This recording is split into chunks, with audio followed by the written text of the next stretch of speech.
10x your service design offering with Smaply. Take 20% off any order with This Is HCD 20 off. Let's superpower you and your design team's potential. Sign up at smaply.app. Enjoy the episode from your friends at Smaply, helping support This Is HCD podcast.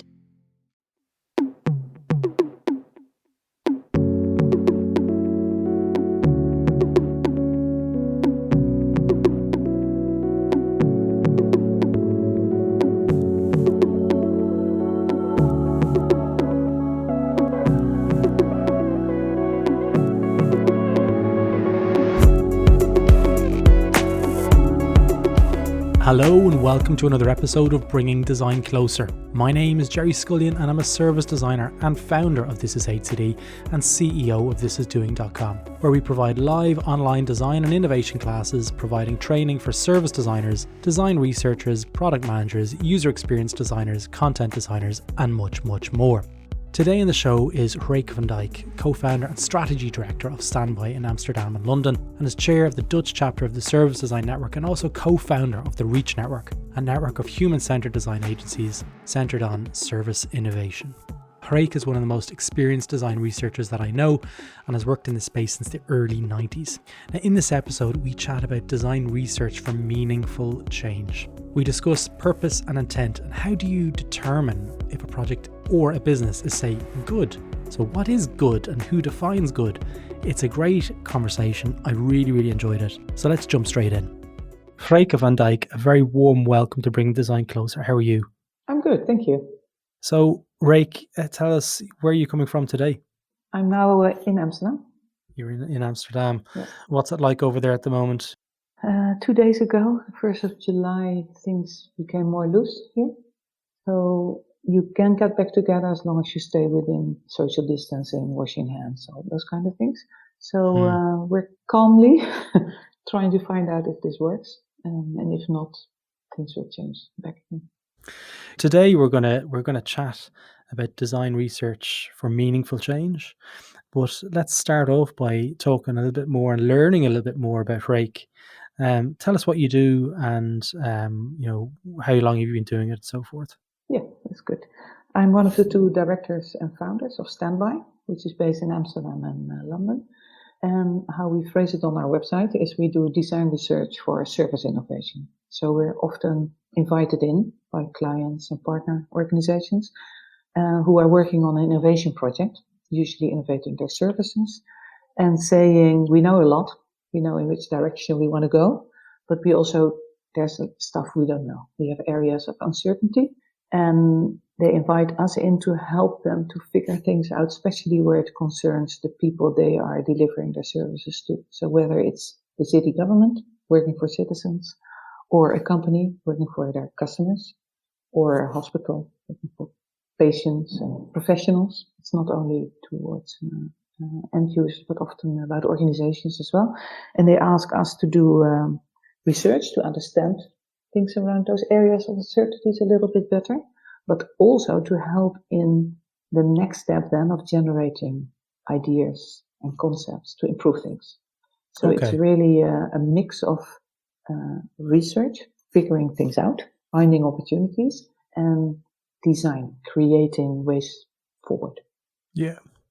So, you mentioned there, you do the research, you generate insights and generate ideas off the back of those insights. Mm-hmm. And you typically work for organizations where you're going to be able to evoke some positive change. Yes. We were discussing beforehand. So is there a selection process there based on the kind of clients that, you like to work for? It happens naturally, actually, because we usually don't work based on pitches where they send out a briefing to 10 agencies and you pitch. It's more they sort of find you or you find them. So there is a chemistry already. So it might be, we have a lot of ongoing relationships with a lot of organizations who know us and know, if I need this now, I go to Standby, or they hear of us.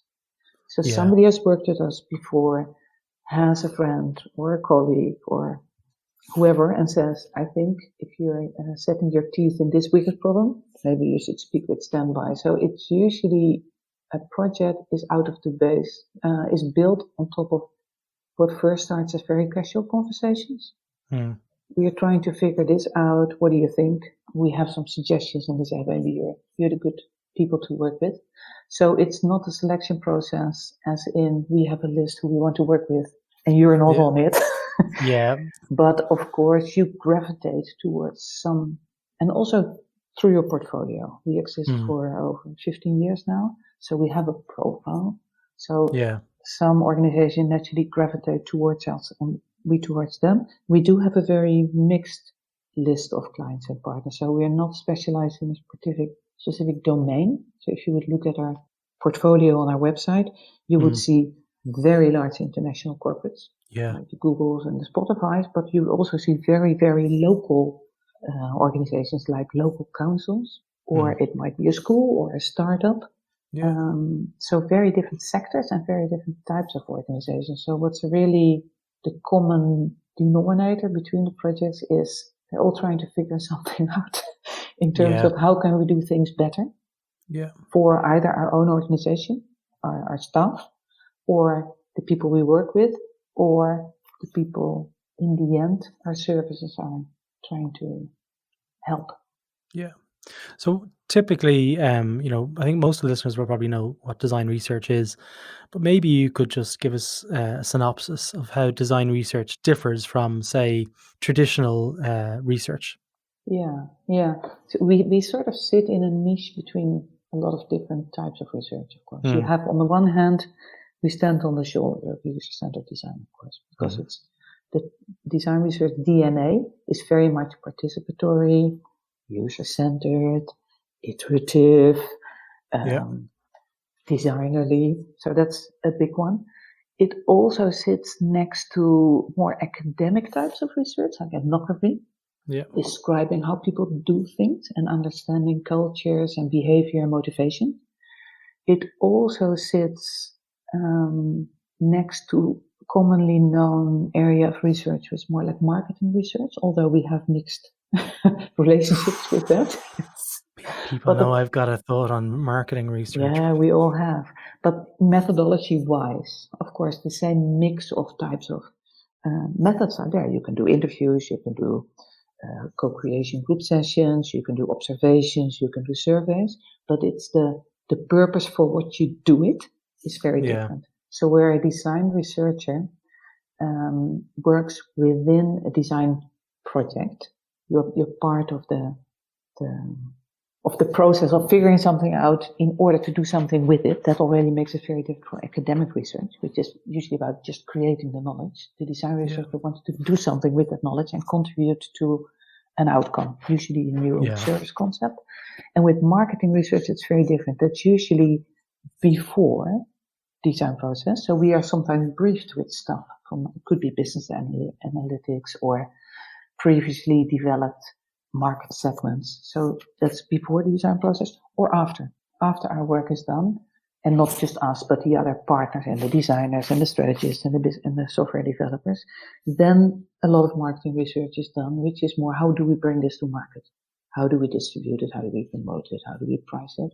And that is the traditional market research. Yeah. So in Standby's, 15 years, I know from speaking to Bass, you've done an awful lot of work that has evoked positive change. But one of the questions that I guess I have for organizations that do that or say that, how do you know that it's meaningful change and it's positive change? Yeah. It's a quandary that I've often had. Like, you could take on a project and you might have one interpretation, but as you get closer to it, it changes its perception. Yeah, it's a very interesting question, which is a big one as well, but very, very close to our hearts and super important to us as Standby and everybody who works at Standby and everybody we work with, because so what is super important. We're not just here to do endless interviews or endless surveys or endless observations. We do it because we are driven to do something that contributes to positive change. So that means early on, before a project even starts, the conversations you have already about, could we help out in this process? Because we're an agency basically, so we're helping others do something. in that conversation already it's about why. And that why is important for us to be able to advise on what kind of methods could be used and make a proposal, but it also starts off, why would we engage and do this? And then once we engage and decide to do the project together and we get the project, also throughout the whole project, that question is repeatedly on the lips of all our design researchers who are working on it, because that's the only way how you can guide your fieldwork, guide your analysis, and guide your reporting, because it's usually qualitative research, and there's a lot of filtering and selecting you need to do. And there's a lot of, let's say, nonsense data everywhere. So you need to focus on what are the interesting bits if you are driven by meaningful change. So, I don't know, an example, a company comes to us and they say, we want to change our employee experience. From the moment that people apply for a job with us to the moment they are interviewing, the moment they're waiting for their onboarding, their first day and starting their jobs. You could look at that very instrumental and say, okay, just fixing a process, but it's really about people. Yeah. So you go into that topic really about, so what is the perception of the process and where do you feel you are being well treated? Supported, Yeah, and where can things be changed from both sides, from the organization and from the staff's perspective, and that means you can help improving things, and that question should be asked everywhere. And if it's between citizens and the local council, the same thing. Why would you change something if it's not for the better of the people in the street? Yeah, no, absolutely. Or the staff. Yeah. It's a tough one because traditionally those organizations have successfully gone about their business and they haven't had to really think about this stuff. I'm thinking local councils here. I'm thinking governments as well. And when design enters the equation, they're like, well, how are you going to help me? We've been doing this anyway. Have you experienced those kind of quandaries where you almost have to qualify why design research? A little bit, yeah. A project comes to mind that we're in at the moment for the city council in Amsterdam. And it's where they really, really, really in their heart, honestly, want to engage with the people in that particular area. And they say, we are going to reprofile the public space in that area. And we want the people who live there and who work there to have a say in it. And they really, from their hearts, they want it. But they find it very difficult because it's always us and them. And also from the residents, it's difficult to have that direct conversation with councillors because then you start complaining or demanding. So it's good to have a facilitator. And they like the sort of co-creative way to do it. So they've invited us to do it. And we can really help facilitating that conversation, but also, let's say, guarding that the best interests from both sides are met. Because there's so much you can discuss. Before you know, everything needs to be discussed and you're deviating from the topic. So we need to keep it on focus on public space, but also to keep it honest in a way, whereas I'm not questioning the integrity because they really want it, the project team we have from the city council, but because they're so bound up in politics between loads of different stakeholders, between every meeting we have, there's more do's, you need to do this, and don't, you can't do that. And sometimes it's a bit pointless. So we are really trying to make a safe space for everyone. And the designerly approach of being very open and flexible, but having a structure really helps there. Really helps. Yeah. It's an interesting size because creating that safe space usually, in my experience, comes from a well-formed design brief. And in my experience, in any of the design research projects that I've been engaged on, the brief could be a phone call that is pretty light on information, and you might get a follow-up email with some attachments, and that's that. So do you know what I'm talking about? Has that happened to you, or is it just purely in my little world? Well, there's a proposal always that you've agreed on, and usually we write our brief. Because the type of project, we don't get a brief usually. We have a conversation, Yeah. Because we do what's often called foundational research or pre-roadmap, pre-brief they often call it even. They say, we're not yet ready to brief the actual design or Work. innovation process. So we Exactly. want to do like a strategic Yeah. orientation. And that means they don't have a brief, so they tell us a lot of things, and we write the brief, and we say in the form of a proposal, and say, is this the scope? So there's a certain bandwidth. Yeah. And it's true that throughout the project, you start, of course, with your double diamond, converse, diverse, and you can lose track a little bit and get excited about things and on the client side of. So we often go back to the proposal, and also in our team. I often need to tell our design researchers in the team, at various stages in the project, read the proposal again, because there is a direction. Of course, there is not what needs to be the outcome, but you know what the sort of scope and bandwidth is. Yeah. That's super important. Otherwise, anything goes. Yeah. And then you're not making much progress. Yeah, you're like a boat without a rudder. Yeah, and that's the same with that meaningful change thing. So we often say to ourselves, yes, we do design research, but it's not about the skills and the methods and everything. We can talk for hours about that, but you do it for something.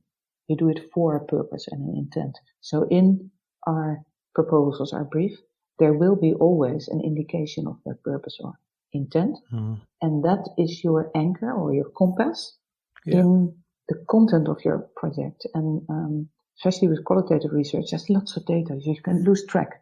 But that compass will help you to slice through it and to filter and find what you're looking for. Yeah. Yeah, no, it's so true. Like, I'm thinking of one or two projects in my own, personal and professional career where those compasses or like principles were not properly defined, and almost I had to help define them for the organization as I was going through that early pre-research, whatever you want to call it, that stage before we're able to articulate what the brief really is. And it's super helpful to have those things, because as you said, you can be bobbing along on the sea without a rudder, and you're directionless, and you're also powerless as well in many ways, because if you're in there in an organization where they're not design mature, shall we say, you can be exposed, and you can come across as as not being able to do the job properly and so forth. So that's really good advice. Yeah, and otherwise, if you don't have that sort of moral compass almost in it, you can have endless yes and no's about fiddly things around process or methodology. Yeah. So everybody has opinions on it. Yeah. But in the end, that's not why you do it. In the end, you do it because of the improvements you want to achieve, even though you don't know what it's going to be. But at least it needs to be able to be validated later as, yes, this is an improvement. Yeah. So typically, we've discussed that the projects that Standby take on are typically for good. And one of the projects that you mentioned when we were speaking earlier was around sustainability. Do you want to talk about some of the sustainability projects that you're working on at the moment? Yeah, it's a lovely partnership. We're in for about 3 years already, 4 years maybe. There's an organization based here in Amsterdam. It's called What Design Can Do. And they started off doing what they call design challenges around climate change. And they asked us to be their research partner. So what we often do is to prepare. So we read these huge UN reports of the IPCC, the climate change, really dense academic stuff. And then we need to slice that and find a way in and to say, well, what can designers contribute to this? And there's always something you can find. So we make what we call briefing packages out of that, together with What Design Can Do, and some fantastic partnerships. For instance, IKEA Foundation has supported it for many years, and they're really engaged with it. So with a lot of partners, we make these briefing packs. So last year, for instance, we introduced the clean energy. So it's all about clean energy challenge. And it's not also, many people think, oh, it's a design-a-thon for ideas. No, it's really an accelerator program as well. So you submit ideas. It's global. So everybody in the world can submit ideas. They're nominated, there's winners, and those winners are supported for a year. So they get a cash prize, of course, to develop their idea, but they're also supported in getting experts to help out with the business model. course, we help out with prototyping and testing. And that whole process takes about 1.5 years. So when that is on its way, we usually start a next topic within climate change for another design challenge. And that's been really nice work to do, because it's a weaker problem and it's really urgent. And it's really nice to see that also we from the creative industries sector can really contribute that, and we're really necessary, because of course technologies are there, because you need the new technology to do these things. The academics are there and policymakers are there, but there's a lot of work that can be contributed by opening it up to the general audience as well. And a lot of startups come out of that as well. Social enterprises usually. Do you complete the research as well for what design can do? Most of our work is in the pre-stage as well. So we make the selection, because we would like with these challenges all the applicants who start on the same foot, so you don't all have to go to these reports. So we make it feasible for people and understandable. So there's a lot of visuals in there as well. And then we help, of course, with the peer reviewing of the nominees, the submissions, and then it's handed to a jury. And then in the acceleration stage, there's other experts who are good at that. But we often help. We are like one of the mentors when the winners are in the stage of prototyping and they need to start reaching out to their target groups and testing. Yeah. That's where we are experts again.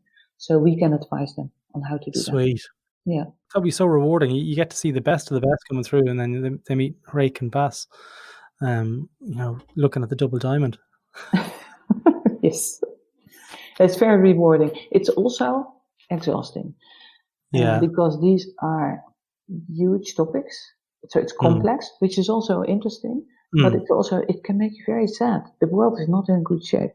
We're not going to fix this. So we need to tell ourselves and everybody also, it's not as easy and, let's get some creators in and they'll come up with some idea and it's fixed. No, the whole world needs to take baby steps. But if with the millions we make these baby steps, we'll get there. So we're committed to that. But I can also see within our team that at certain stages of that preparatory research, they're quite depressed. Yeah. Reading all these reports and thinking, oh my God, this is so huge. What can we do? So I'm also very happy that we have a very mixed portfolio of very different projects, big and small, different types of organizations, because you need to maintain your optimism and your energy with this kind of work. So it can be a blessing to just work on a really nice project with Spotify and to see how can we do a new service for kids. Absolutely. And that's also meaningful change, but it's a very different load. So it's that's also very important. Yeah. Because, I've worked in spaces and, it can be so overwhelming and it's very hard. Typically for design researchers, we don't switch off. We take our work with us. The moments we have our coffee in our hand, we're looking at and we're thinking about that project or those quandaries or those interviews.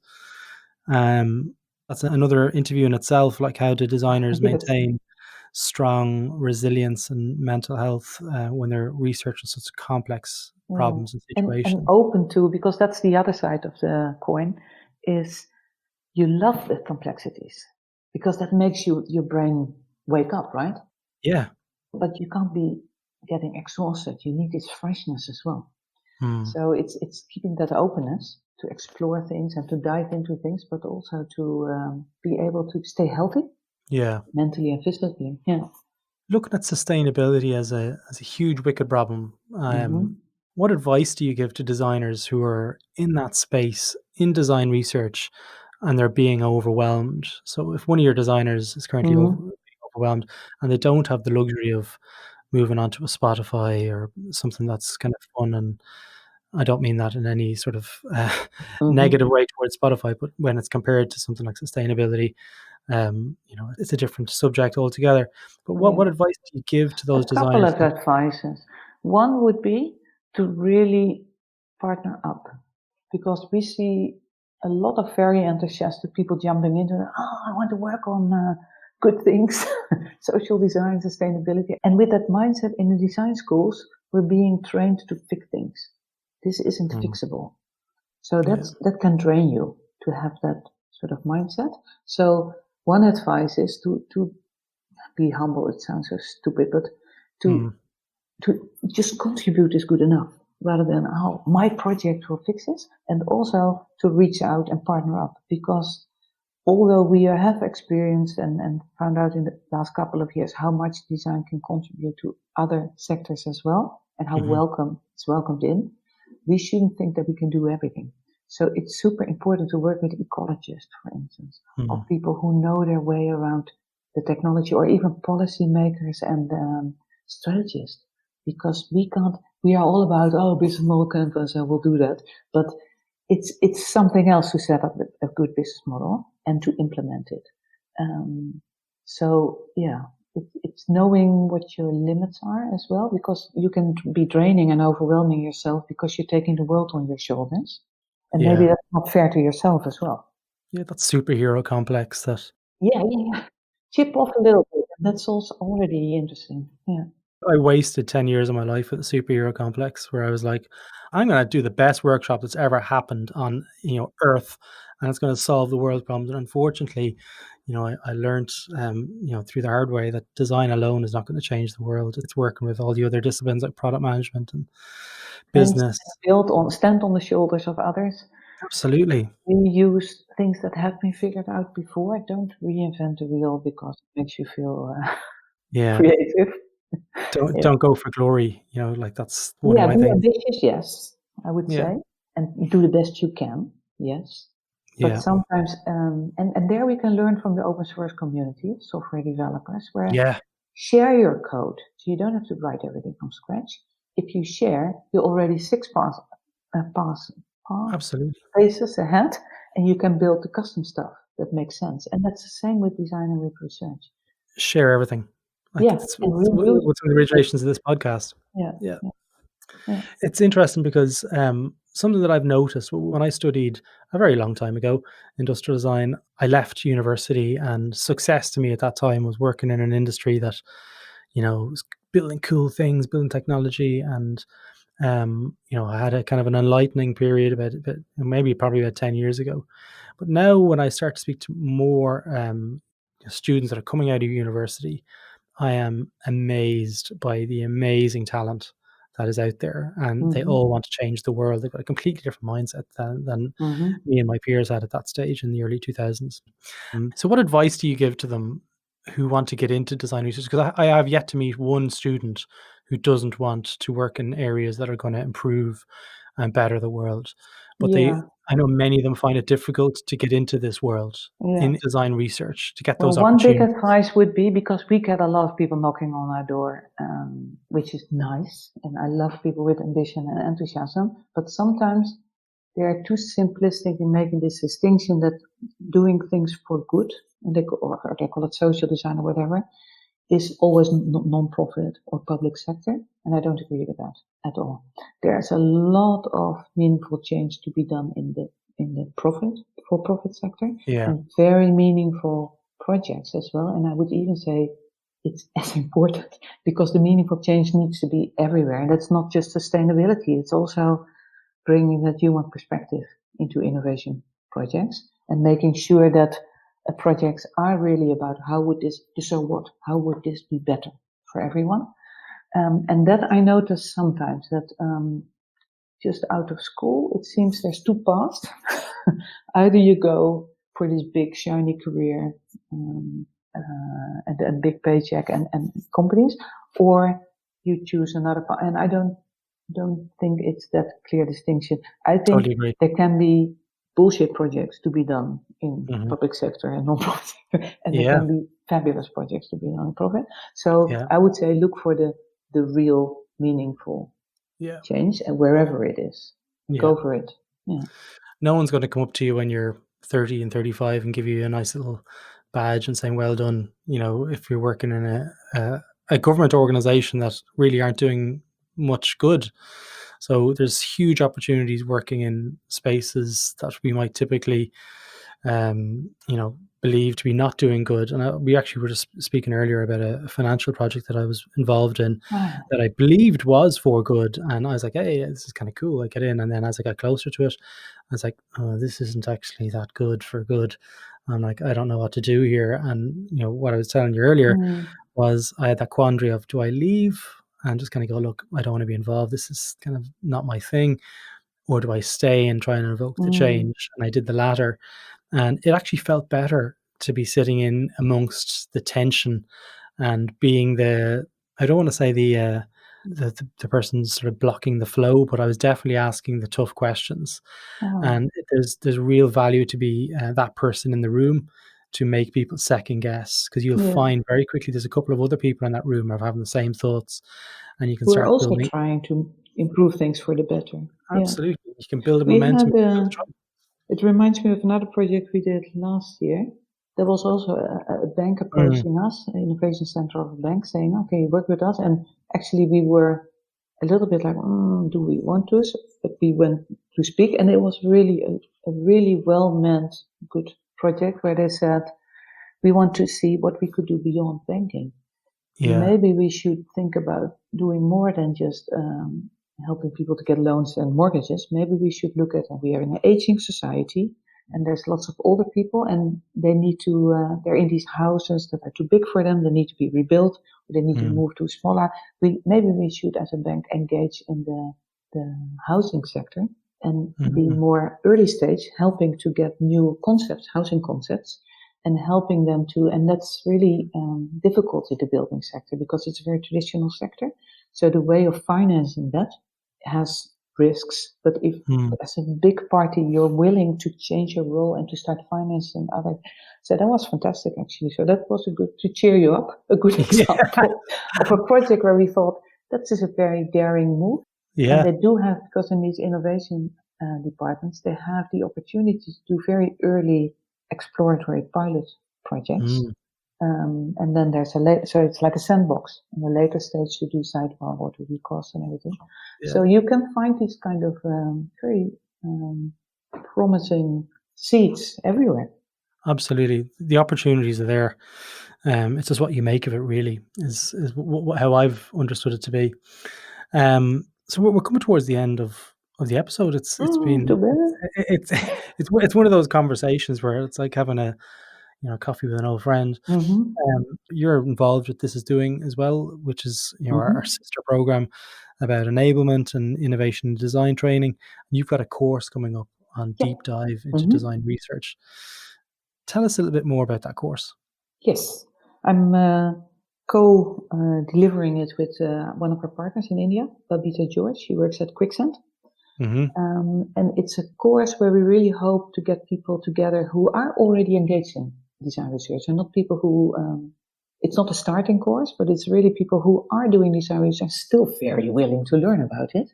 And we have stuff to share, of course, with the tutors, but also what we hope is to have conversations about how to apply it. So it's not about the basics of how to use a certain method, but really if you start applying it, then you hit new questions. And those new questions are very interesting.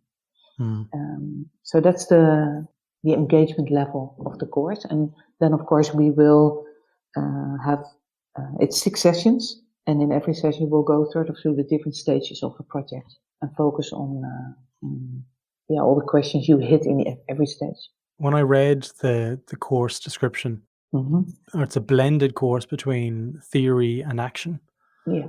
And you've also got coaching in there as well. Yes, it's training and coaching. There's all the 3 parts to me that I look for personally whenever I look for courses to learn from. Is the theory. What we really, sorry to interrupt you. What we really hope is we'll have these sessions, which are joint sessions with all the participants, but to also plan calls in between one-on-one. So people can ask specific questions, and we can also zoom in a little bit on the particular projects the participants are working on, and that would slow down the joint sessions too much to go into detail. So we'll park that for one-on-one calls, which we call the coaching calls. Yeah, nice. Yeah. If people want to reach out to you, how do they do that? What are you on Twitter? Yes, of course. Hello, Geke. Hello, Harek. Oh, that's, yeah, I do. Yeah, I know that one. And I'll drop a link to that in the show notes. And also, Harek, it was been brilliant chatting with you this evening. Have a great weekend. Lovely conversation. Thank you.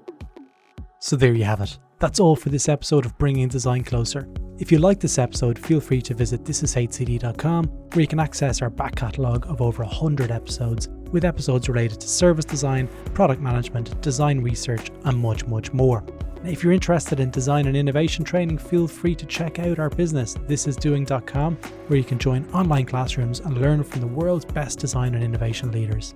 Join the This Is HCD newsletter, where you'll receive updates from the network, and also, if you're interested, apply to join the Slack community on thisishcd.com. Stay safe, and until next time, take care.